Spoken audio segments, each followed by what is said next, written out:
We just finished a show where there was only 4 feet of space available. A small craft show booth needs to create a big impact quickly. Your booth needs to be visible so that your work is noticeable. In this video, I'll share with you how I set up a small space to do just that. Welcome to our channel. We are Amy and Tanner. Here you'll find our advice we've collected from the over 600 art shows, craft fairs, and markets we have done, knowledge about selling our work online, tutorials on projects you can try, our latest pieces, advice from other artists, and what it's like to be full-time professional artists. And if you feel lost, hopefully you'll find a piece of information on our channel, something that has worked for us, that will help you as well. This year, our daughter decided that she would like to start selling her work at shows along with us. But there aren't a lot of shows that will allow an 8-year-old to have their own booth. So one way to do this was to split booths with her, so we would each get half of an 8-foot booth, for example. We did a number of small shows throughout the summer to get her ready for the fall shows, which were larger shows. You may be thinking, well, I'm not 7 or 8, I could get a regular size booth. Well, that might be true, but on the other hand, you may not have the inventory to fill a large booth, you may be on a smaller budget at this time, or there might only be small booths left available. In order to prepare for our small shows with our daughter, I went through a bunch of our old displays that we'd used at past booths so that I could properly show her work in her portion of the booth. She makes a variety of work, including paintings, magnets, upcycled jewelry, and paper flowers, so I had to display all of that in a fairly small place and make it look good. In addition to working in some of the older displays for our daughter's work, we also worked some of them in for our work too, since we had so much less space than usual. The first item on our list today is props, because with a lot of items, it can be difficult to add in props or extra displays depending on what you're making and displaying. Remember that while props are great, the intention of the booth is to focus on your work. So any props that you do choose should help tell the story of you, your brand, your company, and your work especially. Some of the props our daughter wanted to use were these 2 displays. We usually keep them at our front entranceway and had bought them at a thrift store for $10 for the pair. They're great for her work, however, because they kind of go well with her upcycled jewelry and other items. Other simple props that you'll definitely want to have in order to maximize the use of the space and to make sure the space is appealing and attractive to customers would include, of course, a tablecloth. I would definitely say that is a must-have, as well as if you can work them in curtains or backdrops of any sort, maybe a stand-up sign that goes right behind you or a small one on the tabletop, as well as any type of displays. And we'll go through displays a little later in this video, but any other little displays that you can work in that really showcase your items. Displays can be quite costly, so we do recommend looking for second-hand options on buy and sell groups on Facebook or from second-hand stores, or also going to stores where you can look for non-display items that could be repurposed to use as a display, such as a store like IKEA, for example. We made a video about that, which you can check out here if you like. Displays can be easily made as well. I made this display the night before a show, and I left it unfinished for now, but it could be painted as well, just to give it a better, more finished look.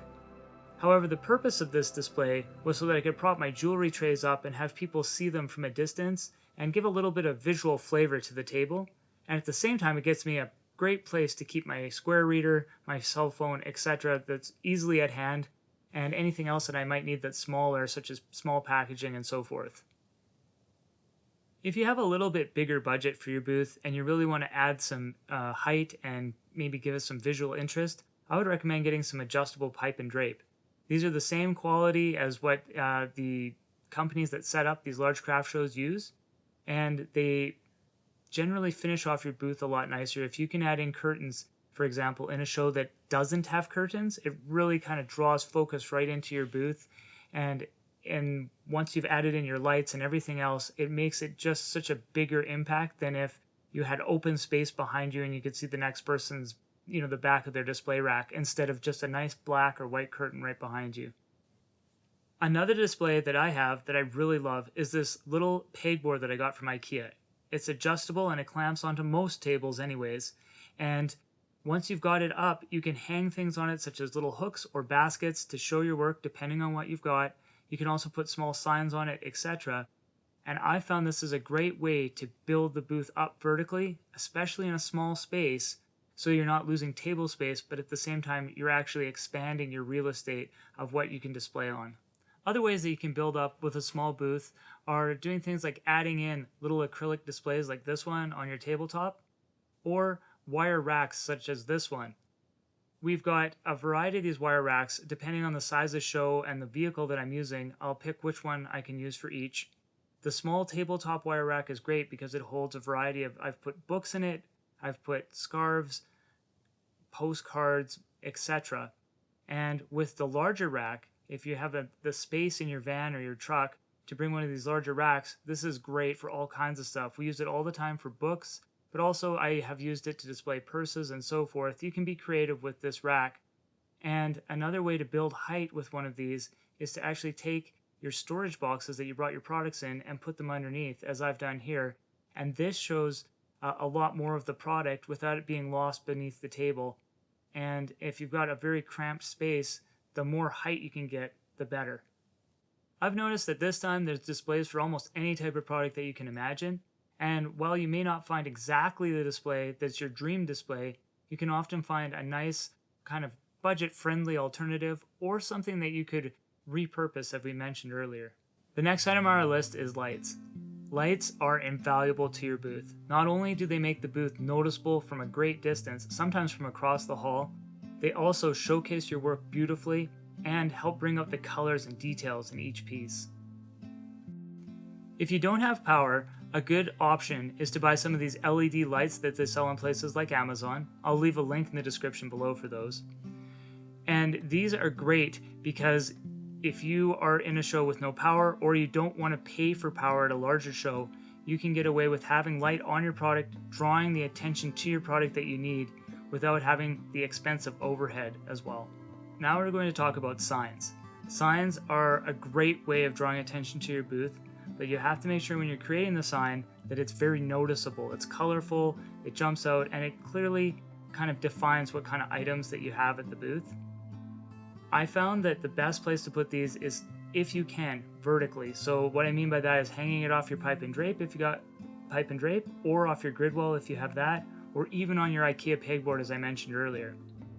I don't recommend putting them along the front of the table if you can avoid it, because for one thing, it's not noticeable, especially when you're doing a small booth. There's a good chance you're either in a really crowded big market or in a very small space, and people are so close to the table they don't see it at all. And they're going to ask you, hey, what's the name of your booth? Or, what do you sell here, etc. Rather than having the sign clearly kind of draw them in and give them a little bit of a taste for what you have at your table. And so I don't recommend that. And the second reason I don't recommend it is because it's very easy for people to accidentally knock it off when they're walking past, or it catches on a stroller, etc. It's just not ideal. It's better than nothing, of course, but it's better if you can put them vertically. If you can come up with some solution for that, I would recommend it. If you're just getting started, or if you change your products out frequently like we do, one of the solutions that we came up with was to have these posters printed at Staples and then have them laminate them for us. All they are is really just a regular poster, like a band poster that's been laminated. But it was a lower cost than constantly getting a bunch of new banners printed on vinyl, etc. In order to hang these posters, I bought some magnetic poster hangers off Amazon. The link's in the description below.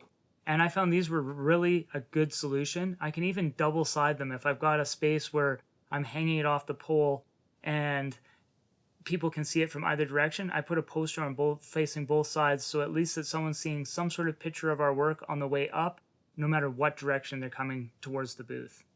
Make sure that you add in an area that's easy and convenient for you to bag up items or to hold your packaging materials, mirrors, and other necessities readily at hand.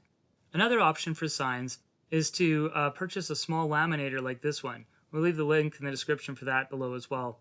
We'd bought it once on a Black Friday deal on a whim, but it turned out to be a great thing because we can print off last-minute little signs for our shows, especially the small shows where you don't have a lot of space anyways to display. You can create a new sign that shows some of your current products or something else that you wanted to draw attention to, and you can laminate yourself at home the night before the show. It saved us a lot of money in terms of not having to print off large posters for small shows, and also it saved us a lot of time and effort because we were able to just quickly make several small signs instead of one large sign.